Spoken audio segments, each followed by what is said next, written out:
রায়গঞ্জ বিশ্ববিদ্যালয়ের উপাচার্যকে অপসারণের দাবিতে গণস্বাক্ষর অভিযানে নামল অখিল ভারতীয় বিদ্যার্থী পরিষদ। সোমবার রায়গঞ্জ বিশ্ববিদ্যালয়ের সামনে এই কর্মসূচি গ্রহণ করা হয়। এই কর্মসূচিতে নেতৃত্ব দেন সংগঠনের রাজ্য সহ সম্পাদক দীপ দত্ত।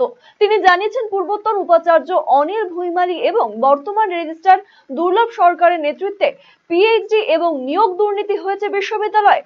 বর্তমান রেজিস্ট্রারের শিক্ষাগত যোগ্যতা নিয়ে প্রশ্ন তুলেছে এবিভিপি। আমাদের গণস্বাক্ষর অভিযান প্রত্যেক ছাত্রছি গোটা রাজ্যে কিভাবে সীমা দুর্নীতিমুক্ত রায়গঞ্জ বিশ্ববিদ্যালয় সই করে আজকে আমাদের গণস্বাক্ষর অভিযানটি সফল করুন। এবং এই সারা বাংলায় যে সীমাহীন দুর্নীতি হয়ে চলেছে তার থেকে রায়গঞ্জ বিশ্ববিদ্যালয়ও বাদ যায়নি। প্রাক্তন উপাচার্য অনিল ভুইমালি এবং বর্তমান রেজিস্ট্রার দুর্লভ সরকারের মদদে একাধিক পিএইচডি ও নিয়োগ দুর্নীতি হয়েছে। এবং এই যে রেজিস্ট্রার রয়েছে, এনার শিক্ষাগত যোগ্যতা একটি বড় প্রশ্নচিহ্ন। মিনিমাম 10 বছরের প্রফেসরশিপ লাগে একটি রেজিস্ট্রার হওয়ার জন্য, যেটি ওনার কাছে নেই। তাই আজ অখিল ভারতীয় বিদ্যার্থী পরিষদ রায়গঞ্জ বিশ্ববিদ্যালয় ইউনিটের পক্ষ থেকে আমরা রায়গঞ্জ বিশ্ববিদ্যালয়ের ছাত্রছাত্রীরা এই অযোগ্য রেজিস্ট্রার অপসারণের দাবিতে গণস্বাক্ষর অভিযানে ডাক দিয়েছি।